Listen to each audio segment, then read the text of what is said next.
Well, Toastmasters, a week is a relatively short period of time. And sometimes very big events happen and change the course of events. And that could possibly be the case for me right now. You all know that I struggle with hearing. And so I scheduled an evaluation called an audiology test to evaluate how do I hear. I complain that I can't hear in many situations, including most of you folks, I might add. And so I got the data on a chart. And it really doesn't say my hearing is so bad, but it is less than the norm. A little less. So I still thought that wasn't too bad. And then I went from the audiologist to the ear specialist, and he had the data. It's all electronic. They do it in one room and it's down, the results are down in the next room, and that's the way it was. I saw the doctor and he said, well, you have a loss of hearing, but it isn't very significant. You should be able to function very well, and a little bit of a hearing aid will help you. But he said it's enough that authorizes me to send you in for an MRI.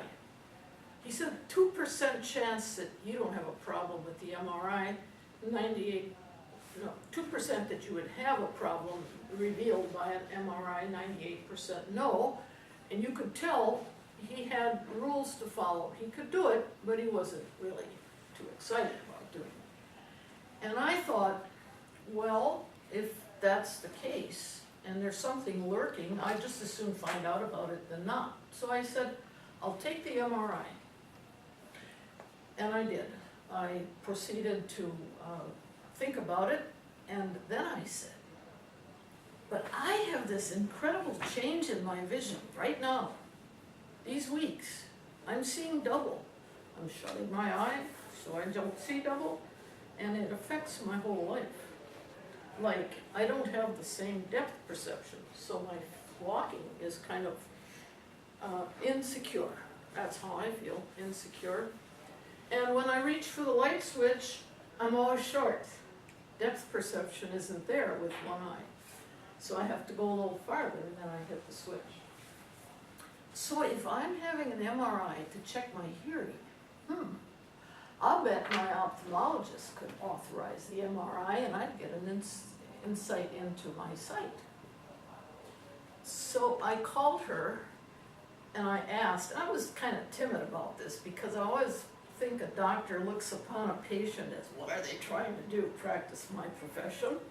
Well, I was just using common sense, I thought, and I persuaded her without much trouble to authorize the MRI also. So now I'm going to have one MRI on one head that controls two senses. I ought to get a lot of insight, right? And you could all say, we knew there was something wrong. I didn't think there would be anything wrong, but I took the MRI and it was last Friday. That's quite an ordeal, but you probably all know about that. And if you're ever hesitant to take one, they really handle you very, very well, so you don't feel claustrophobic. And Saturday morning, I got a phone call from the doctor on a Saturday morning. And she said, regarding your MRI yesterday, I'd like to let you know that I strongly urge you to make an appointment with a neurosurgeon because of she used the term incidental discovery or an incidental finding. Oh, I said, and what is that?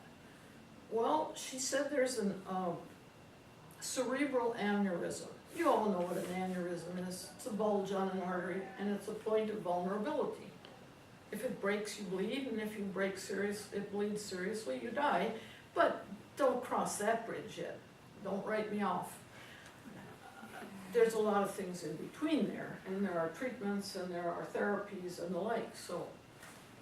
So I put that out of mind. I didn't think much of it. It didn't all register, to tell you the truth. I didn't remember exactly what specialty I was supposed to make an appointment with, and I didn't until Monday night. So tomorrow is Wednesday, and I will see a neurosurgeon. But in between, I wanted to tell you some of the things that what a difference a week makes. Information like that has to be processed. It's very personal, could be very serious, and you process it in sort of, and I was cool about it, and then I got kind of sleepless about it, and then I said, but what's to worry? I've become prepared to face death, and so, that's just a step to eternity, which I trust is ensured by my Lord and Savior, Jesus Christ. So I look forward to an eternity in heaven. So death really, it's not a big deal. And I went to sleep and I slept well, and I continue to feel that way. But I also realize that it has brought me a very wonderful response from my newest friend, who is my ESL student. And she learned about this, and she was really concerned because we have become very dear friends. And I was able to tell her what I just told you with a little more embellishment about where I find my peace and why I'm not worried about this. And she was benevolently irrational. Yes, she was. So I sum this up is, in the Bible we hear that the Lord brings good out of evil.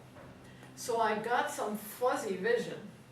I got a therapeutic examination, or a diagnostic examination. I got a result that motivated me to do one thing or another, and that is to turn my trust in the Lord and to share it with people that mean a lot to me, of which you are some.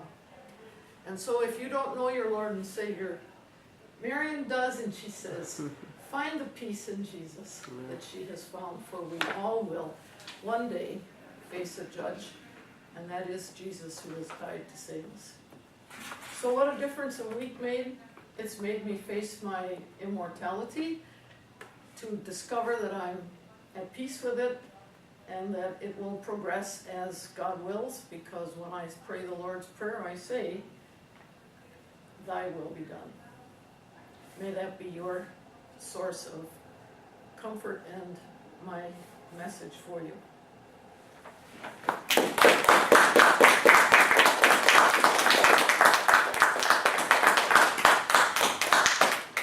Thank you, Marion. We can all take 2 minutes to evaluate Marion's speech this evening.